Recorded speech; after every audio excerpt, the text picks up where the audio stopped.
We've got another edition of some Thursday night live handicapping here with you, Gino Bacola alongside David Aragona, and we have a special guest this week to join us, Nick Tammaro. I've got two morning line odds makers here sitting next to me, so hopefully you guys can get me the odds on when I'm going to get a winner. Nick, it's very nice to have you joining us.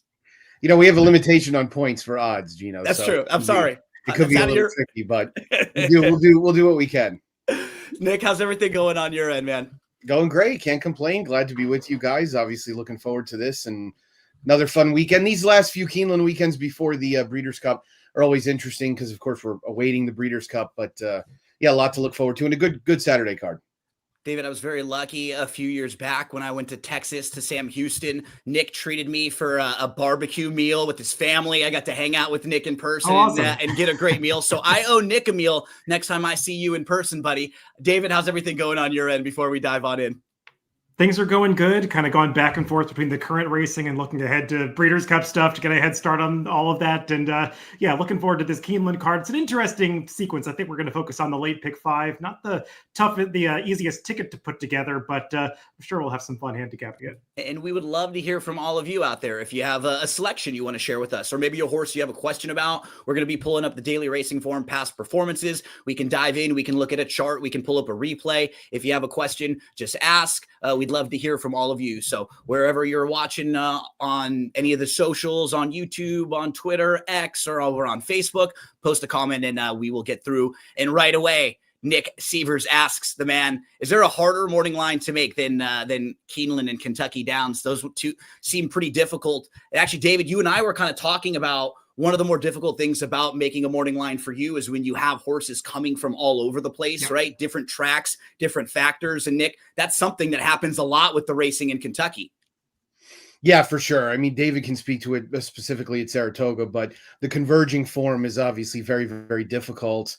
And one of the things that becomes most challenging, obviously, is retroactively going back and looking at some of these races and trying to dig in and understand a little bit about themselves, how they were run, understanding a little bit of the class levels. I'll say the fall at Keeneland might be a little bit easier than the spring because the synthetic form is really tough to gauge. And some would tell you I'm still a work in progress, but it was tough to figure exactly how the public was going to bet the synthetic races and if the class levels were necessarily going to hold and all that jazz. So yeah, it makes for a big challenge. Obviously there's a lot of big fields as well. I mean, Kentucky Downs had multiple days where there were 9 out of 10 races were 16 horse fields with AEs. So David will tell you those actually aren't as daunting as they sound.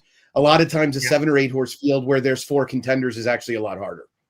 Yeah, sometimes the small fields where a mistake is amplified by the fact that there just are only so many other alternatives. They're a little tougher to get right sometimes because you've got to each price that you make carries a little more weight. The large fields, sometimes it's easier to break the horses up into tiers of the favorites, the mid prices, and then the massive long shots. But I would imagine the brevity of the Kentucky Downs and Keeneland make it tough because I know at Saratoga sometimes opening week I'll miss some things and I'll want to make adjustments for week 2, week 3, week 4 once I see how certain barns or jockeys are getting bet. But at places like, especially Kentucky Downs, you don't have much of a chance to do that, I would imagine.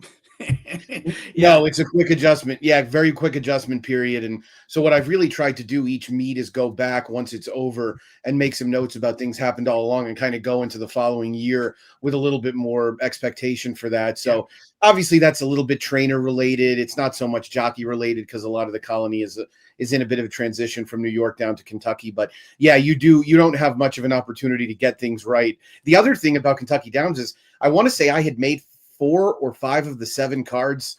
I had made the lines already before they even ran one day. They're so far drawn in advance, right? Yeah, there's a 7-day draw. So I want to say I was 4 cards in without one even having been run. So, inevitably some trainer will get hot and everybody's like, how the hell could he have a Joe Sharp horse 8-1? It was like, well, I didn't know Joe Sharp was going to win 4 races in the first couple days, right? Yeah, people don't appreciate the deadlines around morning lines and the print schedules that force us to get those things in early sometimes. I mean, I feel lucky at NYRA. I think one of the reasons why, I feel like I can get those right a lot of times is because, especially during the rest of the year outside of Saratoga, I've got like 3 or 4 days to consider the line. I know a lot of line makers aren't given that luxury where they just got to get things out as quickly as possible, sometimes like a 1-day turnaround. And it makes it tough to get things right when, you're just always a week behind whatever trends are going on. So yeah, no doubt. In fact, there are a couple. Not that we need to drone on this topic. No, but go ahead. Some of the bigger cards at Keeneland, in fact, on opening weekend, they double draw and they want both the next day. So like Saturday and Sunday of opening weekend were both due on Wednesday of that week. They drew on Tuesday. So yeah, I've gotten them at least to give me like the whole day to do it, and I could use a day or 2 more probably. Yeah, if anyone's listening, there we go. And take advantage of having a couple odds makers on right now. If you're someone out there who's had a question about, you've ever had to ask about how a morning line is made or particular things you're doing when you're making a morning line, Breeders' Cup's coming up. Just had a conversation with David that's going to come out on a future podcast about, making the morning lines for the Breeders' Cup and what that might be like. So if you have any questions, take advantage right now of Nick and David here. Let's dive on into some of the past performances for Saturday. We're going to focus on the late pick 5 at Keeneland for Saturday, and it is tricky. There's 2 graded stakes in there, and then there's 2 maiden races that are very, very challenging and really, really wide open. We're going to start with the grade 3 Perryville. David, we'll kind of start with you to kind of set the scene for the race here.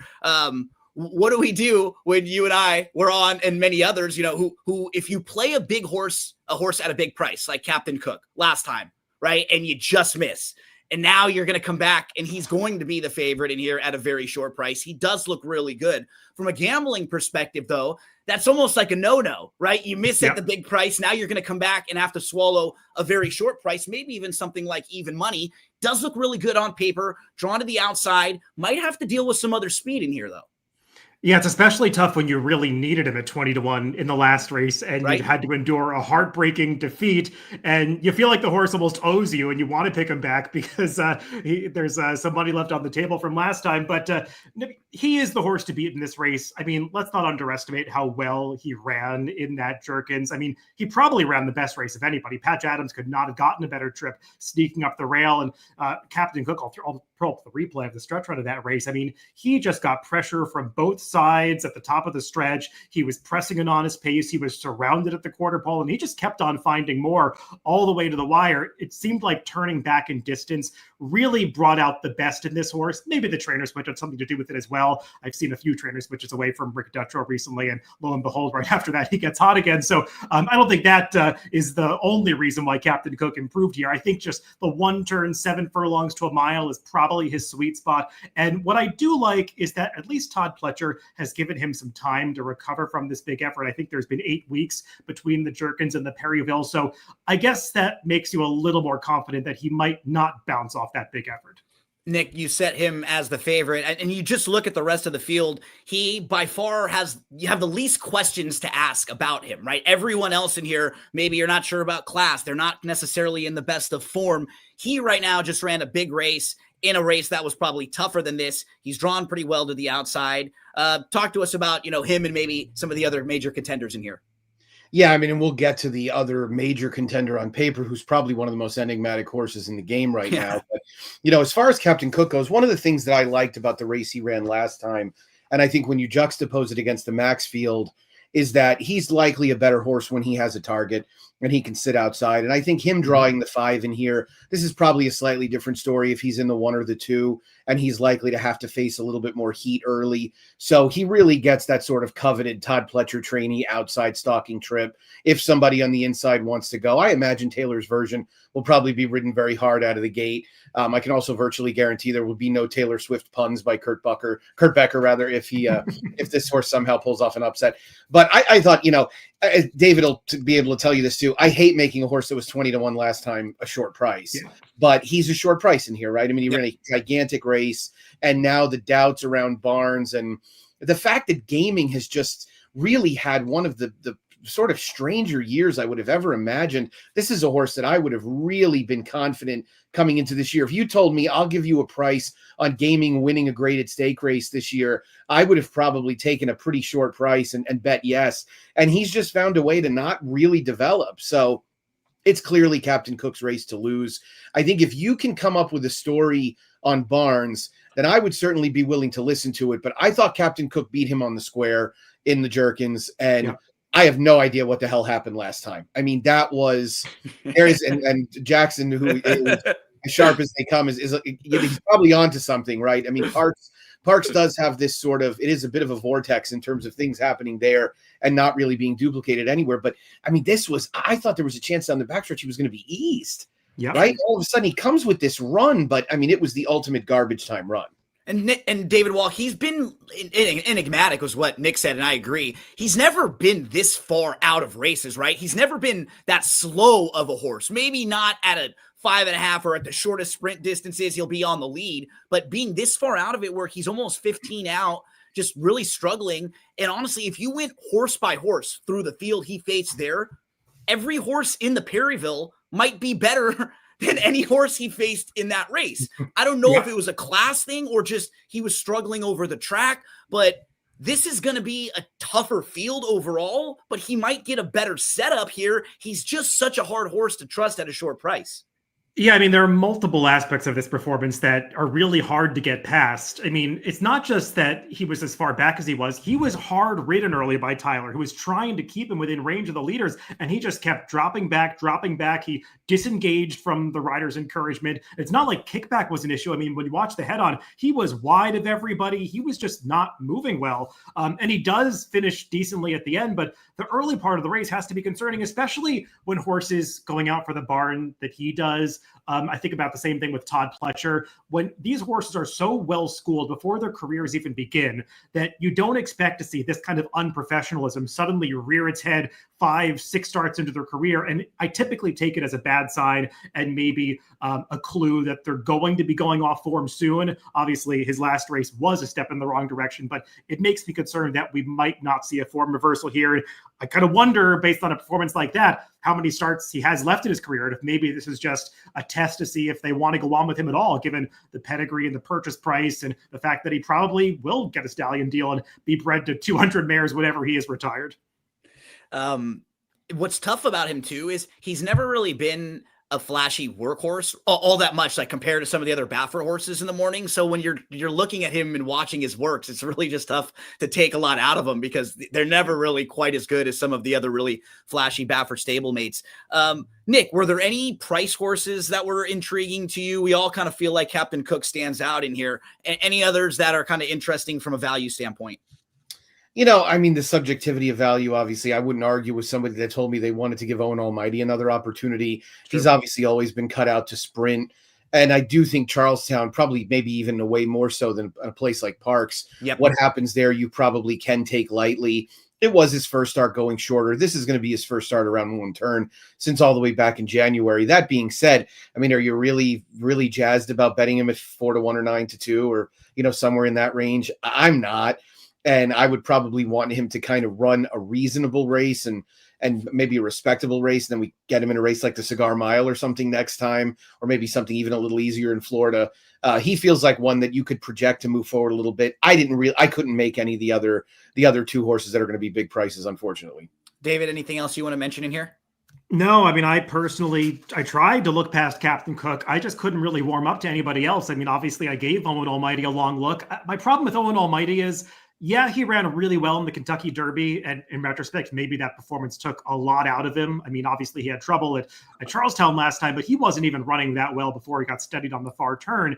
And if you go back to his efforts before the Kentucky Derby, I never thought he was that good even then, especially, even turning back in distance. He's not a horse that I thought was necessarily a grade 1, grade 2 type. And I just don't know if he's going to be able to improve enough to hang with a horse like Captain Cook if he runs nearly as well as last time. So I would need a lot more than 4-1 on Owen Almighty. The horse who I like as a horse, I'm worried about the way the race sets up with other speed, is actually Rolando. And if you toss the turf race and you look at this horse's overall form, it's actually pretty solid. And that race 2 back now looks a little bit better because Barbadian Runner, he defeated, came back and won 2 races in a row, actually beat post time and beat older horses coming out of that. And Barbadian Runner won the race at Charlestown that we were just talking about that Owen Almighty didn't really fire in. So that form looks a little bit better. I like him in a race where we're talking about 2 or 3 of these other horses that we don't really know what we're going to get from them, right? They might be going in the wrong direction. The Baffert horses, Gaming, and Barnes, we don't really know. Owen Almighty, if all 3 of them might have already seen their best, it really wouldn't be shocking. So you kind of start eliminating horses from the rest of the field. We think Captain Cook is solid. Then you're left with like 1 or 2 others in here. You're left with Taylor's version, who's, down on the inside, kind of up and coming. And you're left with Rolando, who's a little more proven at the class level and sort of drawn well of the speeds, at least to the outside. So maybe if you're looking for some value to hook up with Captain Cook, if this horse can kind of get out front and cross over, and maybe the 2 has to take up a little bit. I think this horse is faster than Gaming if they want to go. So that would be the only value that I kind of saw in the race. Anything else you guys want to hit on before we move along? Looking good. Yeah, I think we covered that one pretty well. Yep. And keep sending your questions on in. This one's more of a general, David, as we kind of turn the page here to the 7th race, a race with 11 first-time starters here out of the 12 horses that are lined up. So 1 horse with experience. I guess, this is sort of an overall. Would you make odds for a 3-year-old to win the Breeders' Cup Classic or any 4-year-old? So, we do have some really good alternatives from the 3-year-old division and the older horse division, which isn't always the case, David. Like some years it really does look like 1 of the 2 divisions is going to be stronger. You don't really have that good crop stepping up and facing the older, but we have, some of the horses who ran really well in the Breeders' Cup Classic last year at Del Mar coming right back. And then 3 really good 3-year-olds who were really solid all throughout the year going to be stepping up. Yeah, I guess that question sort of boils down to what price you think Sovereignty is going to be, because he's sort of carrying the torch for all the 3-year-olds. Journalism, Baeza, I guess they have outside chances to win this race, but first they've got to get past the horse that's been soundly defeating them. On my current odds line for the Classic, I think I've got Sovereignty at 7-5. I might go lower depending on how that field comes together and if we see any further defections. So I would say it's kind of 50-50 right now, but something I want to follow as we get closer to the Classic is how the pace scenario is coming up, because I think people aren't talking about it now, but it's going to become more of a conversation as people start to handicap that race, that there really isn't any speed in there aside from the 2 Pletcher horses for Rapoli. So that could influence what prices horses are going to be as people get closer to handicapping that race.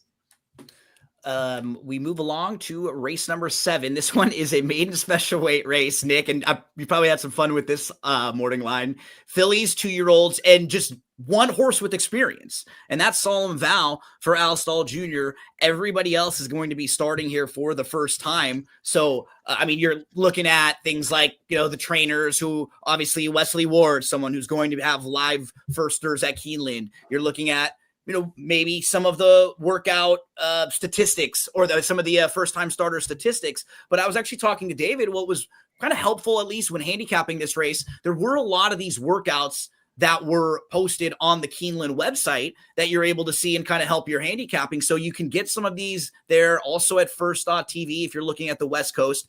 Is that, are you able to have that influence your morning lines, or sometimes are you just so far ahead that you're not able to even really use that information? Yeah, I wish I did have a little more time to kind of dig into some of that, especially in a race like this where, the biggest name trainer as far as us, obviously aside from Wesley, but Brad's horse is a homebred, right? So this is not one of the sexier pedigrees. It wasn't a big purchase price or anything. The kind of horse that you could really see the public latching onto. I do see the public sort of naturally gravitating to Brad now, especially with his new union with IRAD, obviously paying off as you would expect. So, Yeah, I mean, I went and watched some sale workouts before, and used that as a little bit of a guide. Really, with Wesley heating up as much as he did in the last week or so, and he had a couple of winners say at least one. Obviously, you're going to see his horse Glow Over Rose take quite a bit of money as well, and it was kind of funny to see that New York bred pedigree as well. I'd forgotten about Pink Twist, but yeah, so it is. I do, to answer your question, I do wish I had a little bit more time to kind of digest a little bit of that. David, from a handicapping standpoint, who are some of the horses that are interesting to you? Do you, look at the horse with, experience and think that they'll be a standout even at a short price, or are any of these first-time starters more intriguing?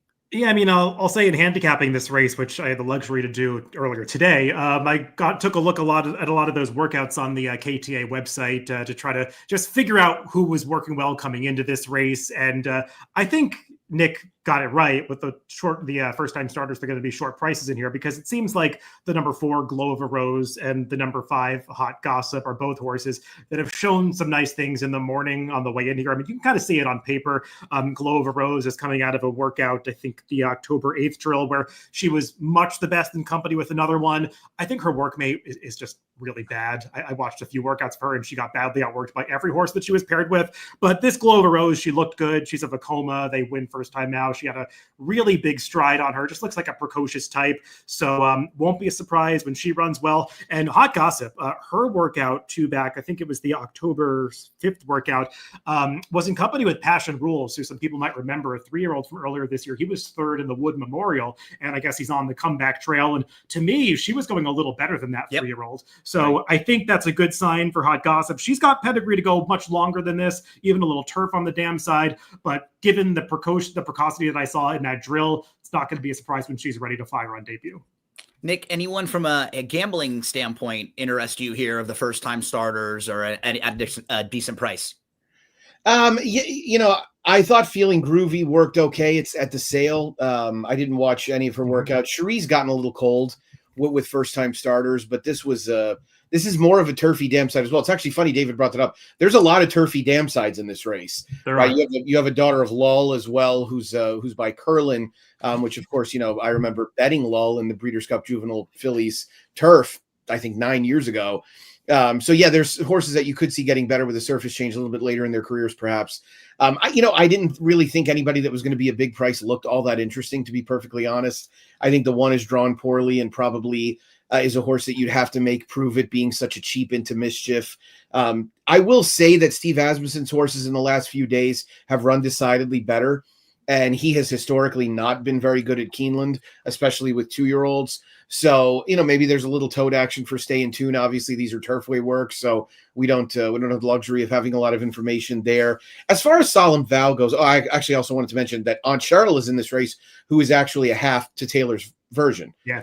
So that's kind of funny there, and they're in consecutive races. This is obviously an all about homebred as well. Solemn Vow took real money in the debut and then came back and was bet like she couldn't lose. And I mean, she stopped on a dime inside the 8th pole. And you wonder if maybe she's just still gathering some experience. I really, to be honest with you, I wish she had run a little bit better. I would have expected her to run a little bit better. I wish that figure was maybe a little bit better. So I'm not going to talk anybody off just about anyone in here. I think if I was making a multi-race bet, I'd probably want to cover at the very least the 4 and 5 outside of Solemn Vow, who obviously you just wouldn't want to be beaten by. David, flip down to a price horse that I took a couple looks at, Presumptuous. Yeah. This one for trainer Brendan Walsh. A couple things to take a look at. So if you pull up the pedigree, which we can look at really easily from the Daily Racing Form formulator, you can see that the dam actually won the debut. I believe was 2-time winner and a stakes winner, sprinting.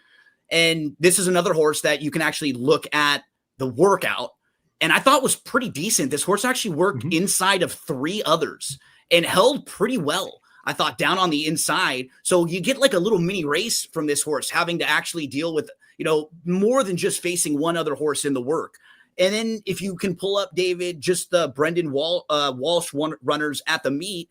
And if you look at the 2-year-olds, I think he's already had a couple 2-year-old first-time starter winners at the meet in just a small sample size. I think when I looked, I think he only had 6 at the meet so far, or 5 at the meet so far, with 2 wins and 2 seconds. One of the wins at like 13-1.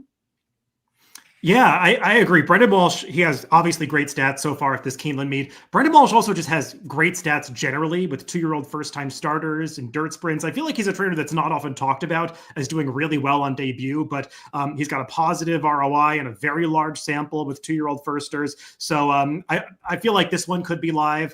I agree about the last workout. I mean, she was on the rail inside of those 3 workmates, so she was saving ground around the turn. Yeah. And I think that maybe contributed to her looking good. But when you just watch her move in that workout, she seemed highly developed. She seemed like a horse that had the physical stature to maybe win a race on debut. So, maybe the rider assignment is going to cause her price to not be as short as it otherwise might have been going out for this barn, especially with Godolphin in that pedigree. But I did find her to be a little bit interesting. And I just was able to poke holes in a lot of other horses. I agree with Nick's thoughts on the horse with experience, Solemn Vow. She's a horse who was working like she was really precocious this summer at Saratoga. And she didn't break well in that debut and then got rank and rushed up. And she broke much better second time out, but just couldn't finish it off. When you watch both of those races, you can kind of tell she's a pretty small filly. She didn't really stack up against her competition from a physical standpoint. So I wonder, as the races get later on in the season, if some others are going to start to surpass her in their development. So I wasn't sure I wanted to bank on her improving off those 2 races. So I wanted to veer away from her. We already covered the 4 and the 5. I think they're both very logical. I would probably prefer the Brad Cox horse to the Wesley Ward, but I think they're dangerous. I'll just comment on the Steve Asmussen horse that Nick brought up. Stay in Tune. You can watch one of the workouts from Turfway, the fast one, the 59-1 gate bullet work, and it's not nearly as impressive on video as it looks on paper. She was clearly second best to a workmate, so I wonder how much money she's going to take based on that. I think Nick's boarding line is probably close to right on her, and I just didn't find too much else in this race that got me that interested. I will mention, if you're watching workouts for the number 9 Aunt Cheryl on that KTA website, I think she's mislabeled in the most recent of those, the October 11th drill. She's labeled as the horse that got beat in the workout. She's actually the horse that won the workout. So just something to note. And like Nick said, she's got pedigree to be fast, being half of that horse is running in the Perryville. Yeah, and this is a tricky race, and I agree. I think we all seem like a little cold on Solemn Vow because I felt like Solemn Vow got her trip in that race, right? She got the lead, she cleared, she didn't have to go overly fast there, setting crazy fractions, and sure, she could come back and run that same sort of race, and it might be good enough to win. Some of these horses aren't ready to rock; they come out of the gate slowly. But I agree with what you said, David. I felt like that was the improvement race. And I don't know if you're going to get another big step forward. We all kind of found maybe some more interesting first timers that could offer you some value in here. Anything else you guys want to hit on in this one before we turn the page to race 8? No, I think we got it. Yep. Let's move to the 8th race. It's a 3rd level allowance, 1 1/16 on the turf course. These are 3-year-olds and up. And this is a race where, you look around and thought you can make a case for a few in here again. Nick, not probably the easiest race to set the line. You're looking at horses that are going to take some money. You're looking at horses that are coming from Southern California, Kentucky Downs, from Ellis Park, Churchill, all over the place. What were you kind of thinking when you set the line for this one? That I should have probably either had more coffee or something, perhaps a little strong. To be perfectly honest, no, this one was really tough. These are exactly the kind of races that make doing this hard. Right. Yep. These, a lot of form, a lot of converging form, horses that are on the upswing. And quite honestly, for lack of getting into a larger conversation about it, these are the kind of races that computer teams are really good at. And the more form there is, the better they're going to be. So, when you make a mistake, it's going to be amplified significantly. The other problem with this race, just from a practical perspective, is there's really no speed in it at all. And Keeneland utilizes pretty much the same condition book year in and year out. And this race has been run on this weekend a number of years. I remember, in fact, Segoy won it years ago when he was with a prior trainer, probably 3 or 4 trainers ago, wire to wire, because you also can get the autumn turf course there can get a little more speed friendly. So I wanted to be hip to the possibility that a horse like this is Usker, who also has very good form, albeit, of course, all on dirt, is a dangerous horse because he's likely going to be put on the front end. And, he pretty much has one chance, which is to try and wire this field. And if he's able to get the lead, suddenly he becomes pretty dangerous. With that said, I did find a horse that I liked a good bit. But that was just, I guess, how I'd set the table. Okay, well, you teased us a little bit. Now let's dive into who you like. I like Siege of Boston, so I think he's an interesting horse at what should be a pretty good price. If you're a Thoroughgraph user, which we all can integrate as much into our handicapping as we can, he paired up his best fig from last time out of Colonial, made a wide move. I wish the field had been a little bit better, but this is a horse that when he's been treated with Lasix, he's run some very good races. Jimmy Toner has had just a bizarrely difficult run in 2025, is obviously a much, much better trainer than his 7% record would indicate. I know the problem with this horse is he's a nibbler, right? I mean, he has found a way to get in the money over and over and over and not really win. But then you start to pick some of those races apart and you're like, okay, so he's third to Smoke and Tea. He's second to an Inform Emmanuel. He's a half length back of Fort Washington. He loses the Highway Robber, Irish Aces. These are good horses that he's faced probably at the wrong time for him a number of times. And I also wonder if Irad might be willing to put him a little bit more in the game than he's been in some of his recent starts. And that is kind of what I liked. That's ultimately what tipped me in his direction, because I think he's better when he can be a little bit more involved. And again, I just don't see a lot of speed in this race. David, let's get over to you. Who are some of the horses that you may be using in a pick 4, pick 5? This also is a pick 3, right? This is a late pick 3 situation, any type of multi-exotics. Who are some of the horses on your radar here? Yeah, I mean, I agree with Nick's sentiments about this being a difficult race to put together. And it's the kind of race where, you might see the CIW teams land on a horse. You might see just a lot of players that are assessing this race kind of have, groupthink where they land on a horse that maybe you weren't considering on paper is necessarily the horse to beat. But based on all the factors, that just turns out to be a really interesting horse in the race. And, I kind of, as I was looking at this race and diving deeper and thinking about what Nick said about the pace scenario and there not being a whole lot of speed in here, I think the number 9 Genius Jimmy is just really appealing. It makes a whole lot of sense in this race. His last race at Kentucky Downs, it's just an obvious throwout. He's a horse who cannot win without the lead. All 4 of his victories have come in gate-to-wire fashion. And you could see he wasn't going to be quick enough to make the lead last time, but Ben Curtis quickly made a decision, well, I'm not going to get there. I'm going to rate him, and he wasn't happy and was wide every step of the way. But you go back to some of that Southern California form. I mean, he was just losing to a really good horse in Final Boss 3 back.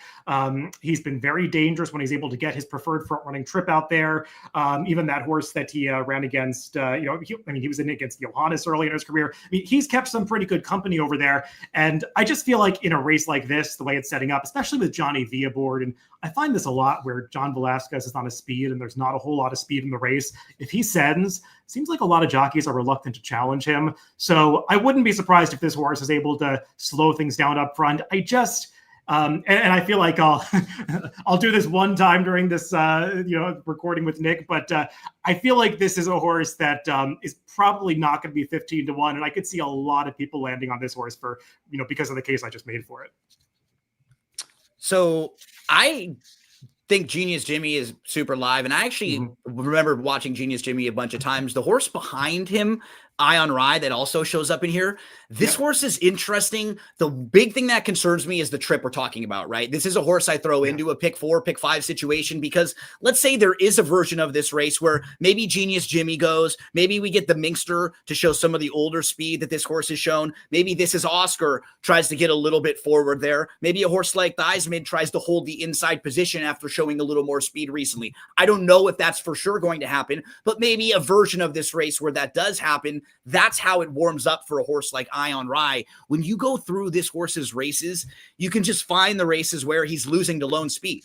It's happening when he's behind Nesso's Last Hurrah. It's happening back-to-back races when he's behind Genius Jimmy. That third behind Lamas back in April was really, really good. 3 races in a row now. He's chased lone speed winners, so he does need a little bit of help, but he's the type of horse who might get forgotten about, could be very sneaky. And again, if you're using a few horses in this race and you're spreading out, he's a horse who could be a pretty big price. I don't think he takes as much money as Genius Jimmy might because people won't look and see him as a major speed player, but he's certainly classy enough to win.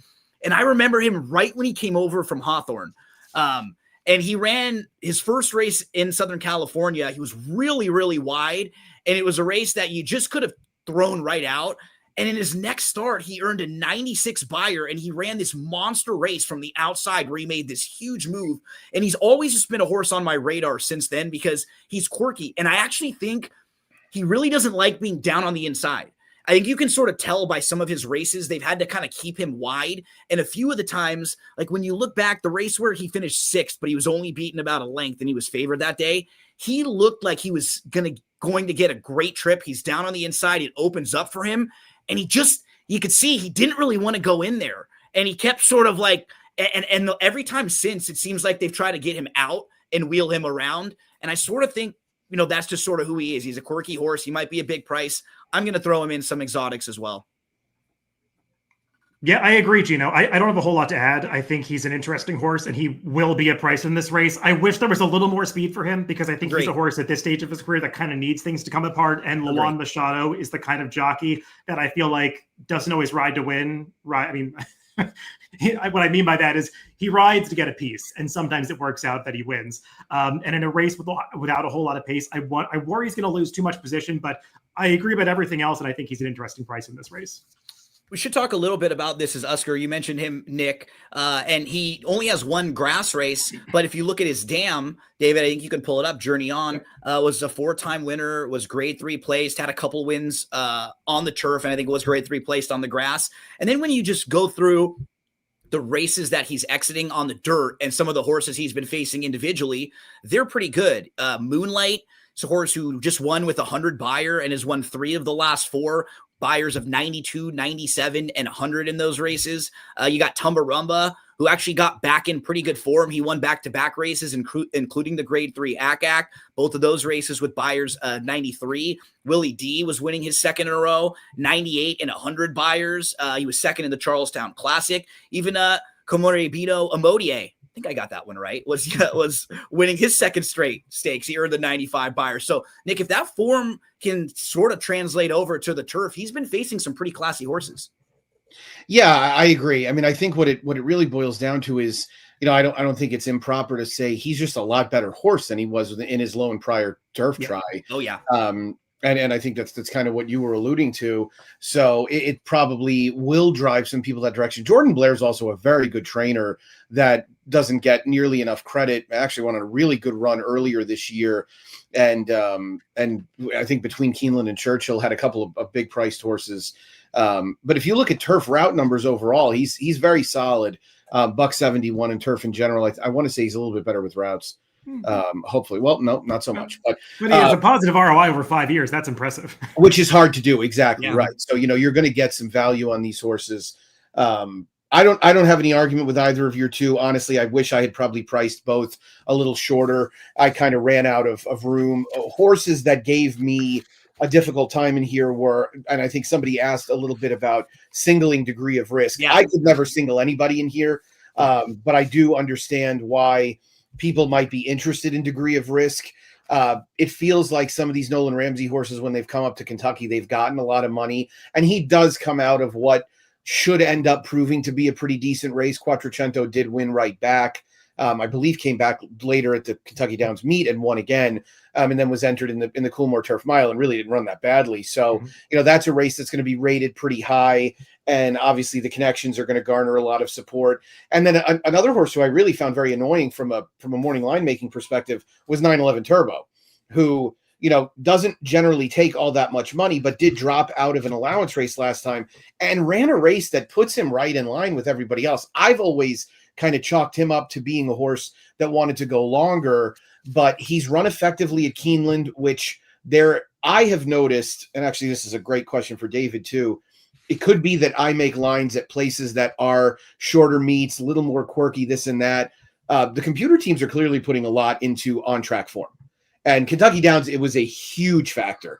And I got earned on it a couple times in the first 3 or 4 days and then kind of shifted and made an adjustment. And I've noticed it's happening at Keeneland quite a bit as well. So I wonder if maybe because the sample sizes each year are so small, they're saying, if horses have run well here, we kind of want to upgrade them for that reason. So I didn't think he was impossible either. I will say, though, I saw a picture of him working at Santa Anita the other day. So I'm not going to be shocked if they end up not making the trip over. Yeah, it's interesting. I mean, Kentucky Downs is such a quirky place. I guess it shouldn't be a surprise that a lot of stock is placed in prior form You'd there. And I expect mean, it there. yeah, you could see, I guess with Keeneland, you could see the same thing. I mean, I see it a little bit at Saratoga, more so with barns that really point to that meet. And maybe that's also what's the case at Keeneland. It's a meet that some barns really do point to. So yeah, we'll see. I wish I liked 911 Turbo's last race better because he ran well. I thought he just kind of ran along the rail and, picked up pieces at the end. To be second was never any match for the winner. And now from an outside post, I wonder what kind of trip he was going to get. But this is a really tough race. You can make cases for a lot of horses. Degree of risk, we mentioned it. If we were just basing an opinion on his last race, I would think he was super dangerous. The problem is it was at Kentucky Downs, and I don't like any of his prior form. Yeah. So he's a hard one for me to assess. One bomb that I'll throw out that I don't know how much money I'd want to have going through him, but I just think he's a horse that is going to get totally ignored, that is far from impossible in this race, is the number 2 Miranda Rights, who has some prior form at this level that's really not so bad. He's gotten some trips that were less than ideal, like last time when he just got pushed out 4 wide around the far turn. Interesting claim by a barn that is not known for doing anything off the claim, but I just think noteworthy because this barn almost never claims horses. Picked this horse up for $80,000, laid it up for a while. It's been training at Fairhill. I just think this is an interesting horse coming back in a tough spot that is probably going to get a pretty good inside pocket trip and has the tactical speed to be forward. Just the kind of horse that if you're playing trifectas, throw it in somewhere because I could see this one really outrunning its odds. There were a couple of questions in this race before we move on. And shout out to Eric. If anyone ever bets on sports, Eric does a great job, helps us out with some stuff for the new DRF sports section, college football, NFL. Give him a follow if you're ever looking for some good action on Saturdays and Sundays. I think he had a Thursday night play. Nick was talking Siege of Boston. Nick Sievers was. We hit on that. And then we had a compliment for Nick talking about the great job he's doing with the morning line there. So, Nick, we got to frame that one, right? Because you're always going to get the criticism. So anytime we can get the positives on the morning lines, we're going to take those. I paid that person. I was going to say, put that one in the pocket, save that one in the wallet for later. I kid. No, thank you very much. You're definitely in the minority, but and we have a question here. Actually, a horse that I was going to ask you guys about what your opinion was, because I kind of divorced myself from him very early when he lost to what at the time I thought was sort of a ridiculous horse, but it ended up being Dominical Momentum. Do either of you think anything of Green Light? He was wide last time, right? Yeah. And he was. And that trip at Kentucky Downs is not ideal. It's a little bit similar to what David was saying about degree of risk. I don't like his 2-back race either. No, and that was kind of my problem, is that maybe he's just sort of gone the wrong way, right? I like the races where they put him in the race. Obviously, they can put him in the race a little bit more, right? He has some races where you see him sitting closer, and he was one of those horses who I wondered, can they make a plan here? Can maybe Ortiz decide, let's try to get this horse into the race a little bit more? He was more forward last time out, and I'm not saying necessarily on the lead, but can he just be a little closer, sitting in that 3rd, 4th spot where we've seen him a few times? Yeah, he's a horse that I agree with Nick. It looked like he had a lot of talent early in his career, but I feel like there's a window of opportunity for every horse. And he looked like he had graded stakes potential. It didn't pan out. And I wonder if his window of opportunity has just kind of passed, because I agree he's gotten some less than ideal trips recently. I still really don't like the way that he finished those races. He shut down at the end every time. And he's just a horse that is not showing the try that you want to see in a horse that really needs to, show a turn of foot and finish in a race that looks pretty competitive on the turf. And I wonder if he lacks that at this stage of his career. Quick thought. Yeah, I would have given you. Yeah, sorry. No, I was going to say. I mean, I would have made this horse 1-10 down the backstretch of that Saratoga allowance race on Travers Day last year, and was still stunned that he somehow lost. Now, obviously, Dominical Momentum has turned out to be a very nice horse. I was also very surprised when he came back and won his next start at Keeneland from where he won it from. So I'm really not sure. I agree with you, Gino, that I do think he's a better horse when he's a little bit more engaged. But yeah, I wonder if last time was his way of telling us that he's gradually finding the exit door, and that could be it. Yep. Any thoughts on Theismann, David? We had a question on that one. Yeah, I mean, just very quickly, he's moving up in class. This is a way tougher spot. I mean, a horse did come back to win out of his last race, which is a good sign. Who I think English Channel ran the exact same buyer in his next start. He's a horse who's definitely found his niche. He's a turf router. He's probably going to get a forward trip. We'll see. I think there's going to be intent for Genius Jimmy to get ahead of him early, and we'll see how he reacts to that. One thing I'll note, though, just an interesting stat for Peter Urton that I always like to highlight when it applies. Peter Urton has crazy stats off wins. I mean, that's a stat that is bad for almost every trainer. And you look up Peter Urton, it's a large sample, 200 horses. He does so much better off wins than he does in any other situation. And he's got this horse rolling in good form right now. So just don't be surprised if he continues on this upward trajectory. But he's one I'd want to see what price he is. 8-1 seems fair, but a horse coming off a pair of wins, I wonder how much money he's going to take. And Groundhog, we already hit on Oscar a little earlier on, so good luck if you're playing Oscar. Anything else you fellas want to hit on before we move to the Raven Run? I think we can move on to the graded stakes. Yeah, we have the Grade 2 Alexis Raven Run. It's going to go as race number 9, 7 furlongs on the dirt, 3-year-old fillies. Nick, you have Ragtime at 3-1 in here, and Ragtime has very good form. I mean, she's a neck away from being undefeated. She won the Grade 3 Dogwood last time out. This is not an easy spot for her, though. I mean, she has to deal with a couple other horses that are very talented, that are coming off long layoffs to her outside, Simply Joking and Quiet Side. Both have not raced since the Kentucky Oaks, but both of those were very nice 3-year-old fillies earlier in the year, and they would not be a shock to see them come back running and be very live. You got a Baffert horse, Usha, who wasn't quite as precocious as some of the other Bafferts earlier in her career, but all of a sudden, her last 2 races have been very impressive. They've both been with Lasix. Curious if that has anything to do with it. Give us some of your thoughts and kind of how you set the scene for this one. Yeah, I mean, to be honest with you, I really wanted to make Ragtime 2-1 or 5-2. The more I looked through the field, I realized it was just impossible. There's no way you can price some of these horses as high as you would have to in order to get her to that number. So I do think she is just very, very, very much the horse to beat. Obviously, she gives up an edge running style-wise in most occasions. This feels like a race that's going to have more than enough pace. So she's clearly the one to beat. You know, looks like she'll develop into a nice horse as a 4-year-old.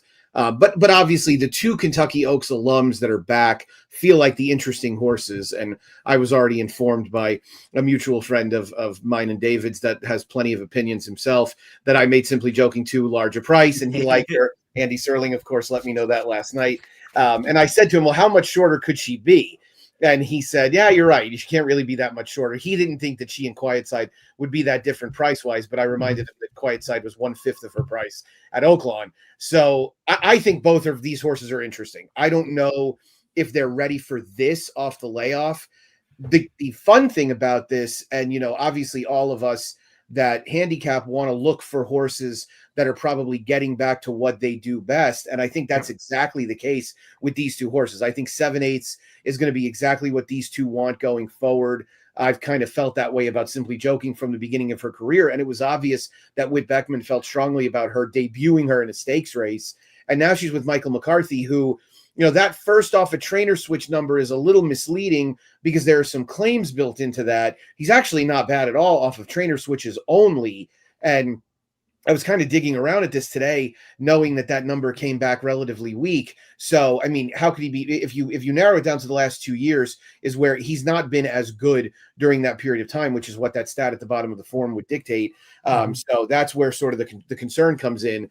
But again, I mean, looking at these horses, they weren't graded stakes horses, right? Very few of them were graded stakes horses. And actually his lone winner was in a Grade 2. So I'm not that worried. McCarthy's an outstanding trainer, right? It looks like she's training very well. I think this is a great fit for her. I also think, without filibustering you guys, that the biggest edge that these horses have is that Delightful Claire drew the rail.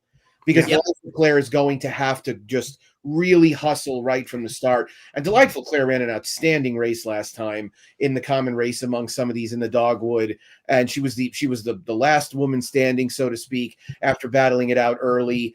Is obviously a horse with a tremendous amount of talent. She put it all together second time without Lasix. No surprise, as we've seen happen with Phil Bauer. And so she'd be very dangerous. I can't take her from the rail. So I think Ragtime will win. I would obviously use both Simply Joking and Quiet Side in some capacity as well. And I do think there might be a couple of long shots that could be interesting for some of the exotics. David, did you get a chance to watch any of the works of Simply Joking? Yeah, I did. I think a couple of workout videos are available of her. I think her last 2 works, the 2 fast workouts going 5 furlongs. And I don't know, Gino. She looks really good. I mean, she's always been a good workhorse. I remember her attracting buzz around her workouts ahead of the Kentucky Oaks and thinking people were crazy for liking her for that reason, because I thought she wanted no part of 9 furlongs. But so she's a good workhorse. Let's put that out there. But it does seem like at least she's doing well for this return. And I don't really have a whole lot to add to Nick's analysis of this race. No. I think we're on the same 3 horses. Simply Joking. I guess Andy might be onto something, because I picked her in this race when I did my preview on the Racing Form YouTube channel. I like her as well. I don't know what price she's going to be, but I think this is the right kind of spot for her. And for a horse like this, who wants to be forward, might not be quick enough to make the lead, turning back in distance, I think drawing outside is really the right position for her. And I'm totally on the same page with Nick about Delightful Claire. She would have been really interesting in this race if you flip-flop the posts with Simply Joking. She's still a horse I want to use, because I think she's not going to be that short a price. And now that 95 buyer is sort of in the rearview mirror, and she's got a couple of low 80s figs coming in here where it looks like she's disappointed in Graded Stakes Company. And when you watch those trips, I don't think she really has. She's run well in both of those races. So she's interesting. And Joel Rosario, of any jockey, has a way of working out unconventional trips that you might not necessarily see on paper. So I'm still using her if she's around that 10-1. It's mostly 1 in 10 for me as the alternatives to Ragtime, but that's not to suggest that I don't like Ragtime. She is squarely the one to beat.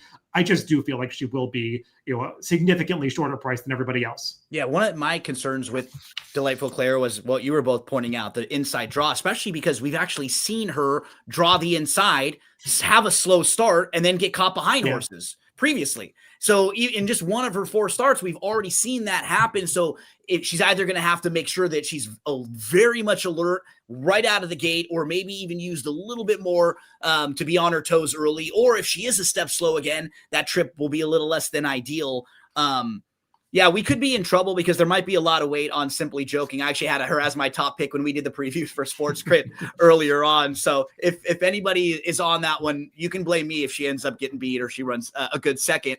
But David, I wanted to ask you both a little bit about a horse that's been very good on the turf and will now move over to the dirt. It's the number 2 Vixen, who is in a tough field here. But when you look at the grass races that she's coming out of, those races look even better now after a couple months. She's in races where she's actually beating Daisy Flyer, who comes back to win a grade 3 next out. She's splitting Nitrogen and Fion, both grade 1 winners. She's right behind Nitrogen and Lush Lips, who, again, grade 1 winners. So those races are pretty strong. Just kind of seems like an interesting spot for her to take a swing on the dirt here. David, what do you think about this?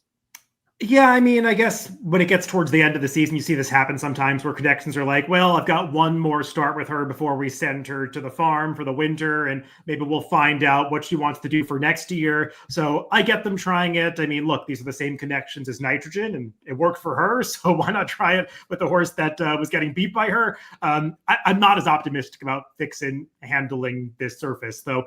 There's supposed to be pace in this race, and maybe she gets some to close into. I'm just skeptical that this is the right spot for her.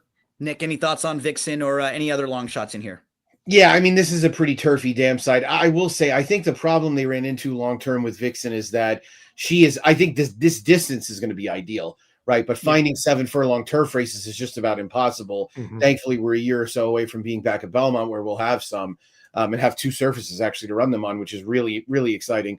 But yeah, I don't, I couldn't better, I'm sort of need to probably relent a little bit on this belief, but I'm forever going to be convinced that when trainers debut horses on turf, they really don't think they're dirt horses. And obviously horses like Nitrogen can prove me wrong, and it just turns out she's of great quality. But it was more so that Mark debuted this horse sprinting on the turf, which even more so led me to believe she really didn't look like a dirt horse. But again, they're running out of options, got to run her somewhere. She's one of the horses that'll be a big price. I think I did want to say a horse that we would be remiss in not mentioning. I don't like her. I don't really think any of us do. We really didn't talk about Usha, number 1, but Maida is a horse coming from the Mid-Atlantic for Brittany Russell, who obviously is an outstanding trainer. Maida got a 1 thoroughgraph figure last time out, which is really incredible. It's a little tough to believe. It's also hard for me to envision she's going to wire this field, but you're going to know her early, right? I mean, she's going to be heavily involved right from the start. She's obviously a filly with a lot of quality. She's gotten better with each passing start. She likes to see open space in front of her, so they're gonna let her roll out of the gate. you alluded to with regards to Usha, Gino, the problem that I had, which is that she Lasix. really feels like a horse who got better with Lasix. Yep. And, Bob doesn't have bad off Lasix numbers, but this just feels like a specific case. And, they didn't really bet her when she won going back to him at Del Mar. And Margarita Girl was a big favorite in that race. And I mean, she obviously just completely and totally trounced them. So I don't really like her. She's run races that are good enough to win. I wouldn't, make a huge case against her, but she'll beat me. David, any other thoughts on this race you want to mention? No, I mean, as we talk through it, maybe we're all making a mistake preferring Simply Joking to Quiet Side. If Quiet Side drifts up to something like 7 or 8 to 1, because I was going to ask you guys that at level. So, if I misprice them and they're level prices, I'm taking Quiet Side at a level price with Simply Joking. Quiet Side, who beat her last year and who got a couple really nice trips going longer, but we pointed out from 6 furlongs all the way to a mile and a 16th was good. And it may have felt like the mile and a 16th races were even kind of pushing where she might be at her best.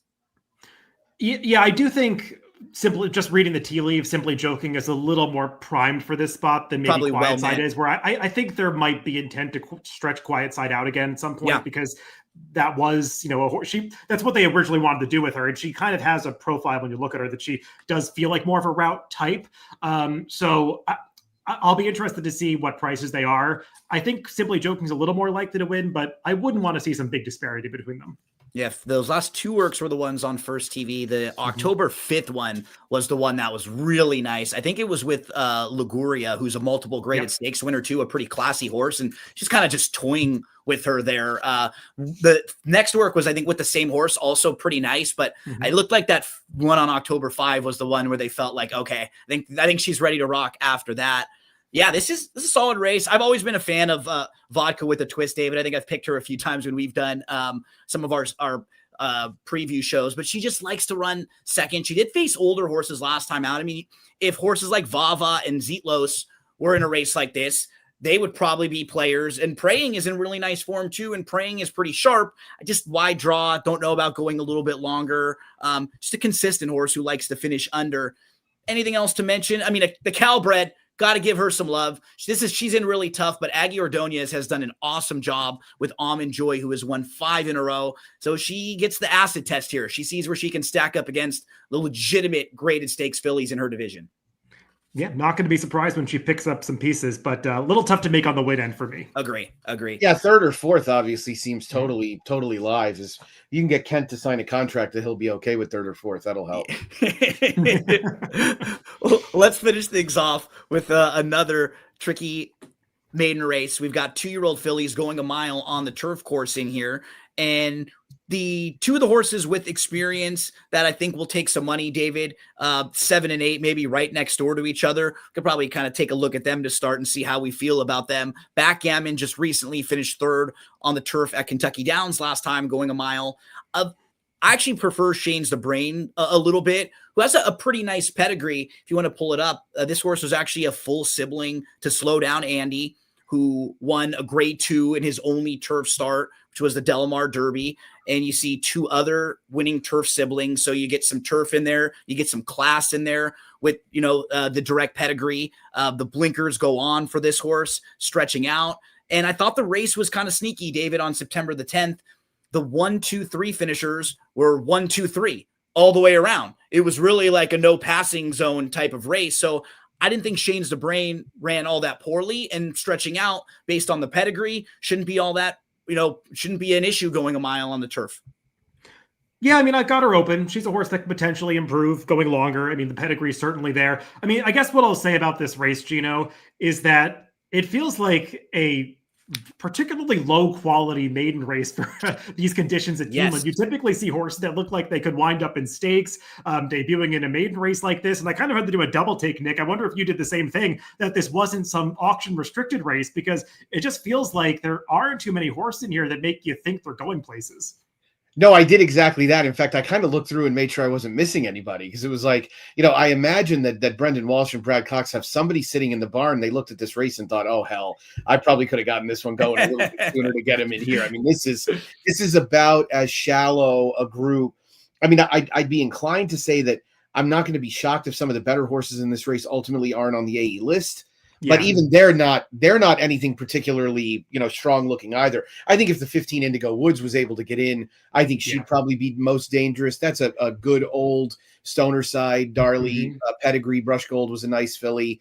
And Brendan, obviously, as Gino was talking about before, has had a really nice meet with the 2-year-olds. Riley Mott's a little bit like his dad in that his horses generally need a race or two to get to their very best. But yeah, the other thing, on top of the fact that the proven form was not that great, is that there really aren't that many interesting pedigrees either. No. I was kind of looking for somebody that I could say, okay, well, that's kind of a fun pedigree. I mean, in a way, the 6 Fire. That was the one I was going to mention. Yeah. That's the best damn side, right? But it's an authentic. Who's a very, very average first out sire, a below average turf sire.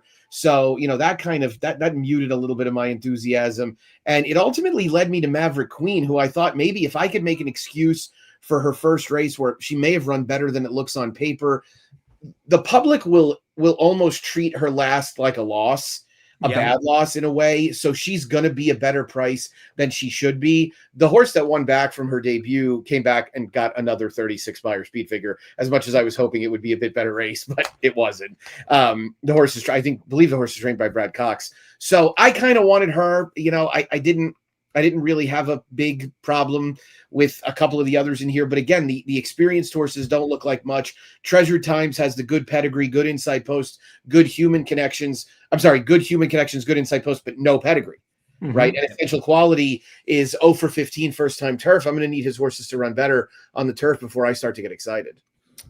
David, I wanted to ask you, I liked the one Patron Silver. I thought it had a very nice work on October the 10th. But when I'm looking at races like this, I probably weigh the workouts a little bit less when we're talking about going long on the turf versus a dirt sprint. I don't necessarily take it away from a horse that's good, that's had a good work. I like that. That will make me more likely to play a horse, but I don't really hold it against horses as much that may not have worked as well on the dirt. Is that something you think about at all based on the surface, based on the distance?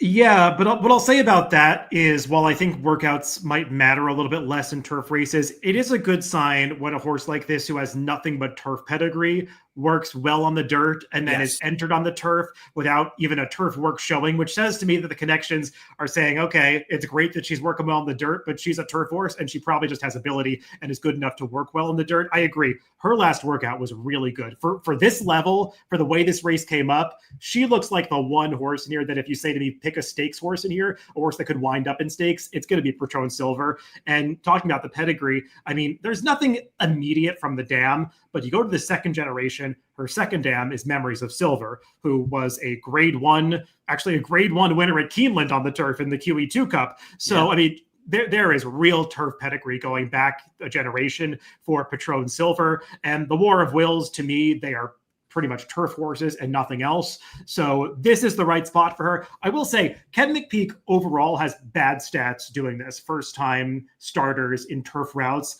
But I feel like the Ken McPeak that is operating his stable of 2-year-olds this year is a different Ken McPeak than we've seen in prior years. And his stats with 2-year-olds and just across the board in every situation this year are through the roof, up from what they were in prior seasons. So I'm not going to worry too much about the stats. To me, she is way the horse to beat in this spot. You wonder if it's just as simple as you have the success at the highest levels with horses like winning the Kentucky Derby and winning the Kentucky Oaks, and then you're going to get better stock the next couple of years. Everybody wants to send you their horses when you show that you're capable of winning the Derby, of winning the Oaks. And it's amazing, Nick, right? As we say goodbye to Torpedo Anna, who's been one of the stars, you get horses like this that he's got a lot of nice new ones coming into the barn. But I agreed. I did look at the one, and if I'm playing pick 4s or pick 5s, I absolutely would want Patron Silver.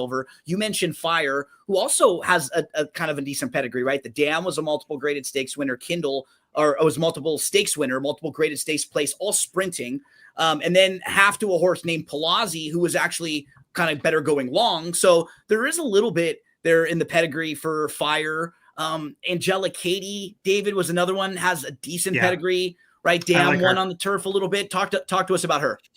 Yeah, I mean, you might look at the pedigree and say, oh, she's a Munning. She sprinted on debut. That makes sense. But the dam side, it's all stamina breeding. Her dam won going 1.5 miles on the turf at Keeneland. So, I mean, she's definitely bred to improve with distance. And that race that she's coming out of is one of those, like you said, for the 8. It was just sort of dominated on the front end by a Wesley Ward runner. She was actually running on a little better at the end than it might look on paper when you watch the replay. She was finishing with some interest in that race. And something I found that's interesting for her trainer, who I'm not that familiar with, I haven't handicapped that many races with Jade Gellner in them, but when you look up the stats for second-time starters, specifically on the turf, 6 for 16. It was kind of surprisingly so, with almost a $3 ROI. Obviously, at circuits that aren't quite as high profile as Keeneland, but just something I found interesting that a lot of people might not stumble across in handicapping this race. So I think Angelic Katie is definitely a horse that I have some interest in. And one other that I'll mention, the only other horse that interests me in this race